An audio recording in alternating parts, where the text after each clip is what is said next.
이 예배 자리에 나오신 BTS 공동체 예배자 여러분 한 사람 한 사람을 주님의 이름으로 환영하고 축복합니다.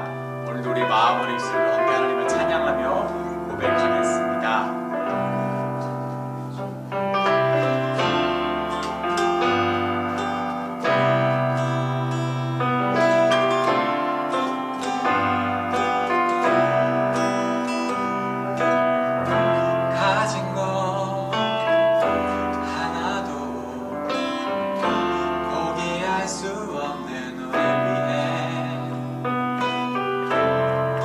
주님은 모든 것을 내어서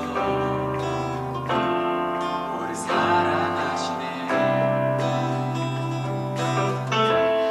우리가 사랑을 거저받았으니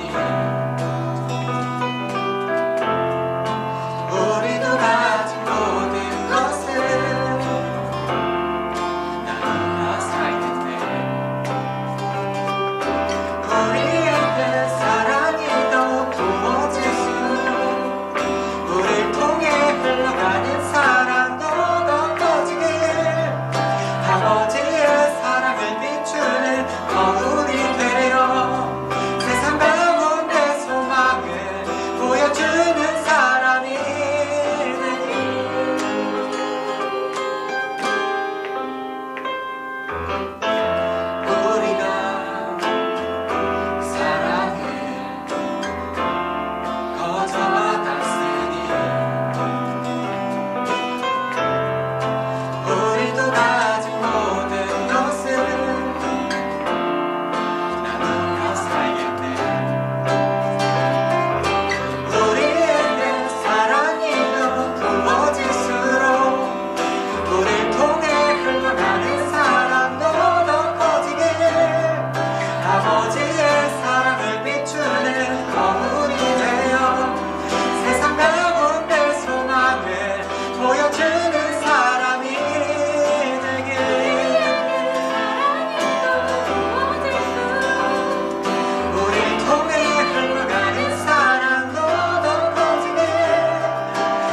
우리 BTS 공동체 예배자 한 사람 한 사람이 우리가 드린 찬양의 고백처럼 세상 가운데 우리의 삶으로 이 나라와 이 민족 가운데 우리의 삶으로 그 소망이 되는 삶을 살아가기 원합니다.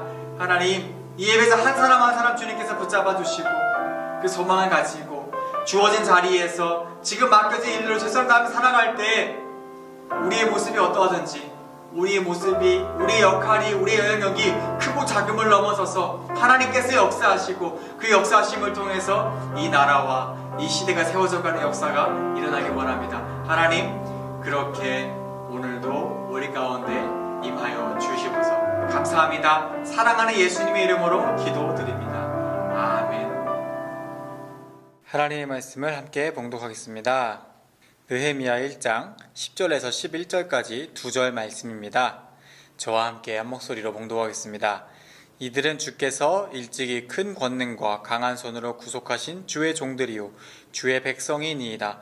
주여 구하오니 귀를 기울이사 종의 기도와 주의 이름을 경외하기를 기뻐하는 종들의 기도를 들으시고 오늘 종이 형통하여 이 사람 앞에서 은혜를 입게 하옵소서 하였나니 그때에 내가 왕의 술관원이 되었느니라. 아멘. 여러분, 오늘은 국뽕 총 한 사발 거하게 들이키면서 시작하고자 합니다. 여러분에게 대한민국 어떤 나라인가요? 우리나라 하면 어떤 이미지가 떠오르세요?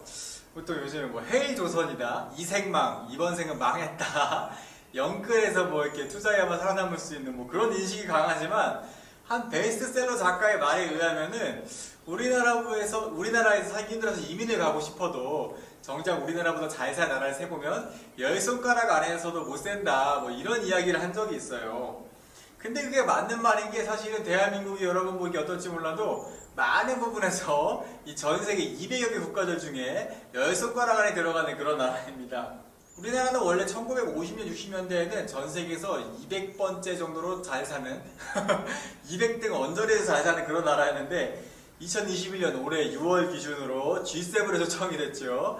G7은 전 세계 제일 잘 사는 나라 1등부터 7등까지를 쭉 이렇게 모여서 회의하는 건데 우리나라가 뭐 7번째 들어간 건 아니고요. 우리나라가 공식적으로는 10위, 10번째 랭크되더라고요. 그래서 초청이 되었습니다. 이 한 나라의 경제력을 파악하는 중요한 요소 중에 국민 1인당 GDP라는 게 있어요. 국민 한 사람이 1년 동안 벌어들이는 총 소득이 얼마인가. 2021년 기준으로 대한민국의 1인당 GDP는 전 세계 26위라고 합니다.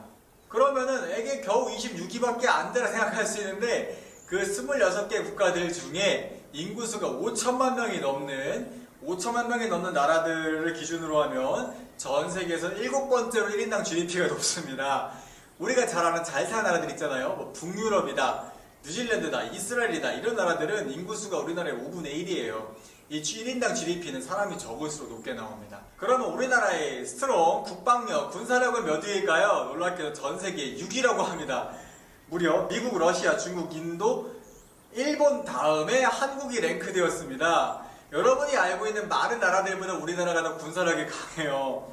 그럼 우리나라 기술력은 얼마나 될까? 우리나라는 세계 8위의 공업국이라고 합니다. 우리나라가 유명한 기술이 뭐가 있을까? 해수 담수화 기술이 전 세계 1등이라고 합니다. 바닷물을 이 민물로 바꾸는, 식수로 바꾸는 그런 기술이죠. 그리고 또 뭐가 있을까요? 요즘 제일 핫한 거 반도체. 특히 D램 반도체 같은 경우는 우리나라 삼성전자와 SK하이닉스가 전 세계 출하량의 70%를 독점하고 있는 어마어마한 이 반도체 기술력을 자랑하죠. 또 1위 하는 게 뭐가 있을까요? 배 만드는 기술. LNG 선박, 친환경 선박으로 전환되고 있는데 LNG 선박을 건조하는 기술이 전 세계 1위라고 합니다. 거의 독점이라 그래요. 또 우리나라 하면은 이제는 문화 강국이죠. 누가 있죠? 그래요. BTS. 제가 어릴 땐 EBS였지만 이제는 BTS가 있고요. 제가 너무나 좋아하는 손흥민 선수가 또 있고요. 또 아카데미 시상식에서 윤여정님, 봉준호 감독님 이런 분들이 이제 정말 말로만 듣던 아카데미 시상식에 상을 받는 이 K-문화의 시대가 이제 열렸다고 해도 과언이 아니죠. 근데 처음에도 말한 것처럼 우리나라가 처음부터 이렇게 잘 나가던 나라가 아니었어요. 그리고 불과 100년 전만 해도 그런 나라가 전혀 아니었어요. 아까 말한 것처럼 5, 60년 전만 해도 우리나라는 전 세계 200여 개 국가들 중에 200번째 언저리에서 잘 사는 나라였습니다. 그 당시 비교하면 뭐 캄보디아나 소말리아, 아프리카 나라들 수준의 경제력을 가지고 있었습니다. 그래서 그 당시에 이 대한민국에 대한 해외 뉴스나 금융기관 리포트들에 따르면은 대한민국은 가망이 없다. 영원히 못 살 것이다. 영원히 가난할 것이다. 왜냐하면 첫 번째로 우리나라는 자원이 없어. 그리고 두 번째로 기술이 없어. 그리고 세 번째로 너무 많은 걸 빼앗기고 전쟁을 치른 나라야. 이러한 근거들로 우리나라는 영원히 못 살 것이다 했지만 하나님의 은혜로, 정말 하나님의 은혜로 여기까지 왔습니다. 할렐루야. 이렇게 5, 60년 만에 경제 규모가 1000배 가까이 성장한 사례는 전 세계에 그 어느 나라도 없습니다. 심지어 인류의 역사를 뒤져도 없습니다. 1000배가 성장했어요. 1000배가. 그런데 또 이렇게 짧은 기간 동안 빠른 속도로 성장하다 보니까 지금 우리나라에 같이 살고 있는 그 세대 구성원들이 정말 너무나도 많은 다른 모습을 보이고 있어요. 현재 우리나라에서 실제로 활동하고 있는 사회적, 경제적 활동 연령을 크게 4세대로 구분을 합니다. 첫 번째는 86세대라고 부르는 분들인데 이분들이 1961년부터 69년까지 출생하신 분들입니다. 이분들의 키워드는 변화예요. 이분들이 이제 우리나라 군사정권 시대에서 민주화 시대로 넘어가는데 공을 세우신 분들이고 그 시대를 경험하신 분들이에요. 그리고 두 번째는 X세대라고 부르는 세대가 있어요. 1970년생부터 80년생까지 이릅니다. 이분들의 키워드는 전 낭만이라고 보고 있습니다. 그리고 이 X세대가 아마 여러분의 지금 부모님 세대일 텐데 저는 속하지 않습니다. 이 X세대 분들이 여러분의 나이대에 성장할 한창 왕성히 성장할 나이에 우리나라는 정말 경제적으로 문화적으로 가장 풍요로운 황금이라고 부르는 그런 시대를 살고 있었습니다. 그래서 또 이 시대의 특징 중에 하나가 여러분이 지금 알고 있는 아이돌 있죠, 아이돌. 아이돌이 처음 등장한 시대예요. H.O.T, 서태지와 아이들, S.E.S, 핑클 이분들이 이때 처음 등장하면서 지금의 아이돌의 신화를 써내려가기 시작했죠. 그리고 나왔습니다. M세대, 요즘에 MZ세대의 M세대가 나왔어요. 1981년부터 95년까지의 출생으로 제가 이 M세대에 속해요. 저와 여러분은 불과 한 세대밖에 차이가 나지 않아요. MZ세대의 M이죠. Z가 여러분입니다. 이 M세대의 키워드는 초고속입니다.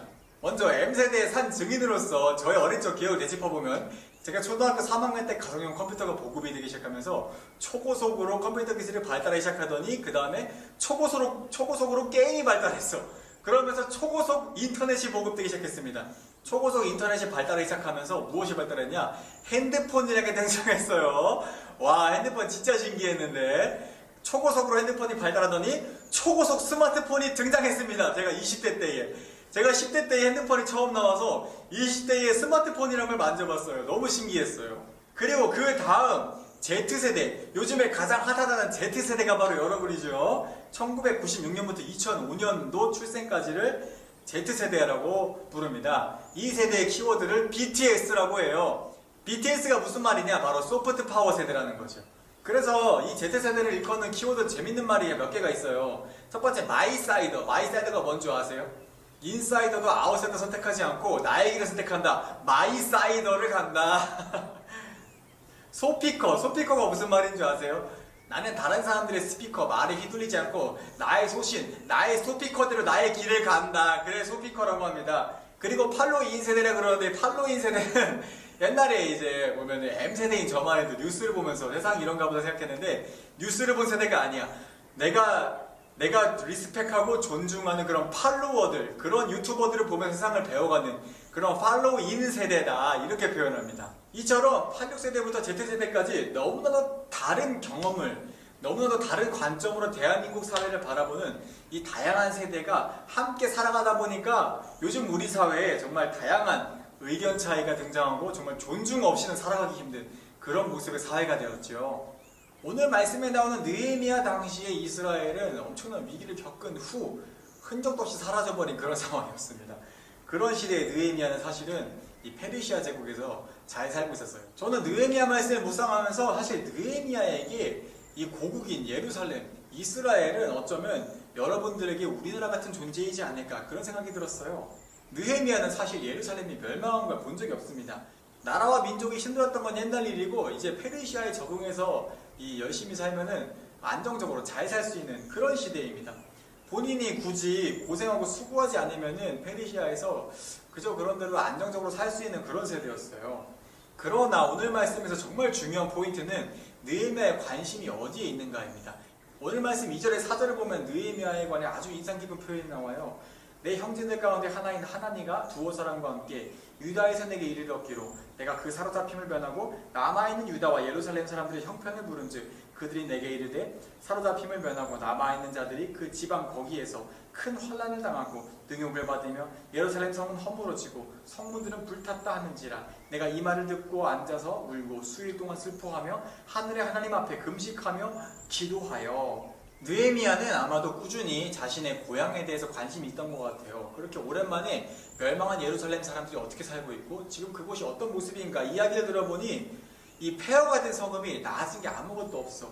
오히려 더 비참해지고 100년 가까이 흐르는 시간 동안 다른 민족들이 끊임없이 약탈해가고 뺏어가고 자기들끼리 내부 분열이 일어나 싸우고 지금 그러고 있는 고통만 가득한 상황인 것이죠. 중요한 건 느헤미야가 그 일을 남의 일로 여기지 않았다는 것입니다. 이게 바로 느헤미야의 공동체적인 마음이에요. 느헤미야는 예루살렘 사람들을 본 적도 없고 예루살렘에 살아본 적도 없어. 그렇지만 언제나 느헤미야 마음속에 예루살렘은 나의 고향, 나의 공동체였던 것이죠. 이때 느헤미야가 하나님 앞에서 나라와 민족을 위해 구했던 기도의 특징은 바로 주님의 뜻을 이루소서 이것입니다. 느헤미야는 끊임없이 주의 계명을 지키는 자에게 언약을 지키시는 그 하나님께 간구해요. 그리고 우리가 하나님의 말씀대로 살아가지 못했던 그런 연약함과 불쌍함, 범죄함을 다 인정하고 자복하오니 이제 우리를 불쌍히 여기시고 우리를 구원하소서. 저 고통받는 고향의 이 나라와 이 민족을 도우시고 구원하소서. 느헤미야가 지금 이렇게 구하는 것이죠. 그리고 저는 개인적으로 이 두 번째 포인트가 정말 인상 깊게 와닿았는데요. 바로 지금 나의 자리에서입니다. 오늘 함께 봉독한 말씀을 보면은 느헤미야가 기도할 때 그때 느헤미야가 술관원이 되었다 기록하고 있죠. 그런데 여러분, 술관원이 예루살렘과 무슨 상관이죠? 하나님께서 느헤미야에게 베푸신 은혜는 느헤미야를 바로 안타까운 이 예루살렘에 보낼 만한 그런 능력과 힘과 위치를 주신 게 아닙니다. 하나님은 지금 느헤미야에게 느헤미야가 살아가고 있는 자신의 역할과 위치와 그 삶에서 할 수 있는 것으로 더 최선을 다할 수 있는 그 자리로 인도하셨어요. 지금 당장 느헤미야가 이렇게 마음이 아프지만 나라와 민족을 위해 할 수 있는 게 무엇이 있을까? 사실은 없습니다. 변화를 가져오는 건 사람이 아니라 하나님이죠. 느헤미야는 그 사실을 알고 있었기 때문에 이 나라와 민족을 변화시키기 위해 자신이 무언가 하려고 하지 않았습니다. 느헤미야는 하나님께서 나라와 민족을 변화시켜 주시고 인도해 주십시오. 이렇게 구한 것이죠. 그리고 그때 하나님께서 느헤미야에게 베푸신 은혜는 느헤미야야 가라가 아니라 지금 느헤미야가 있는 자리에서 나라와 민족을 위해 할 수 있는 일을 열어주셨다는 것입니다.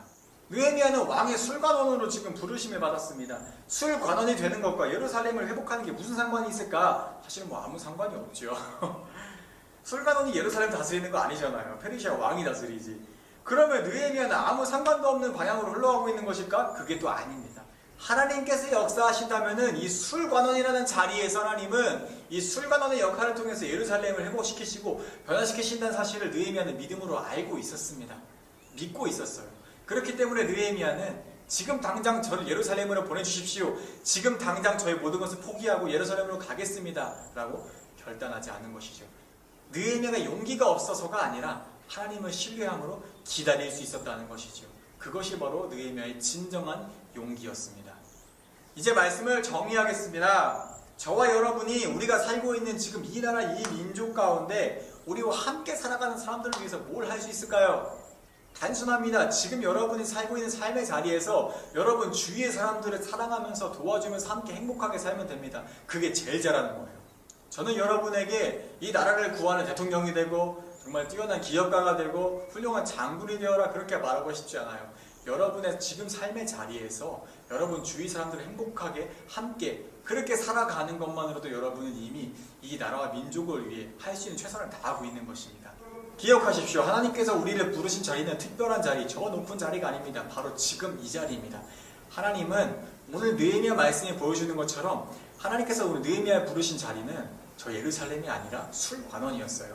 저와 여러분을 부르신 자리도 마찬가지입니다. 특별한 자리, 높은 자리가 아니죠. 바로 지금 이 자리에서 최선을 다해서 하나님을 사랑하고 이웃을 사랑함으로써 나라와 민족을 사랑하라고 그렇게 느헤미야 말씀을 우리에게 이야기하고 있습니다.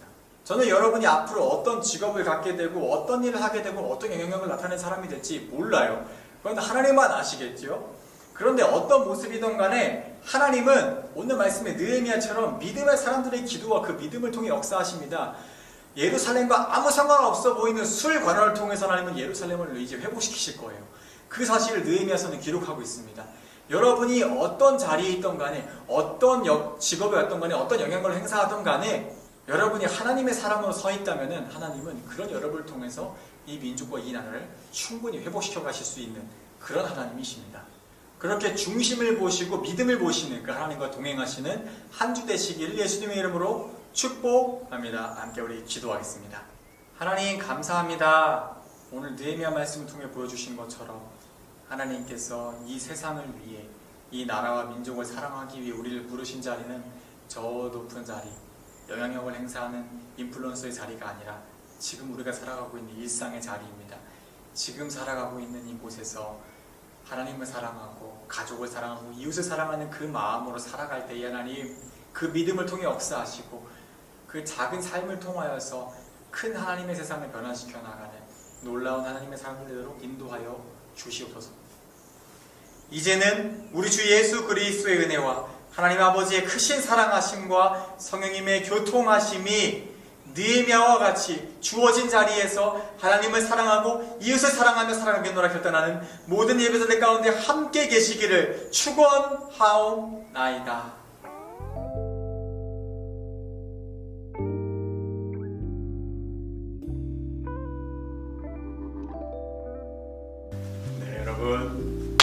하겠습니다. 여러분 오늘 예배 영상이 많이 달라졌죠? 여름이라서 여름 특집으로 한번 또 여름 느낌 나게 시원하게 준비해봤습니다. 네, 그렇습니다. 여러분 우리나라가 이렇게 과거에 비해 1000배나 잘 살게 되었지만 여전히 우리나라에 기도 제목들이 많이 있어요. 특히 세대 간의 분열, 또 지역 간의 분열, 요즘 성별의 분열까지도 있죠. 그리고 코로나 간염 질병으로 인해 고통받는 사람들도 여전히 많습니다. 그래서 오늘 선생님들과 함께 나눠볼 주제는 우리나라와 이 민족 공동체를 놓고 우리가 함께 기도할 수 있는 게 무엇이 있을까? 기도 제목을 함께 우리 나누어 보도록 하겠습니다. 네, 여러분 시험 기간이 이제 다가오죠. 기말고사 본 친구들도 있고 지금 준비하고 있는 친구들도 있고 아닌 친구들이 있는 것 같아요. 다양한 친구들이 기말고사 준비하고 있는데 한 학기 동안 열심히 공부하고 준비한 거 정말 기도하면서 좋은 열매 맺을 수 있도록 잘 준비해서 우리 시험을 잘 봤으면 좋겠습니다. 그렇게 건강한 한 주 보내시고 다음 주에 여러분 다시 만나요.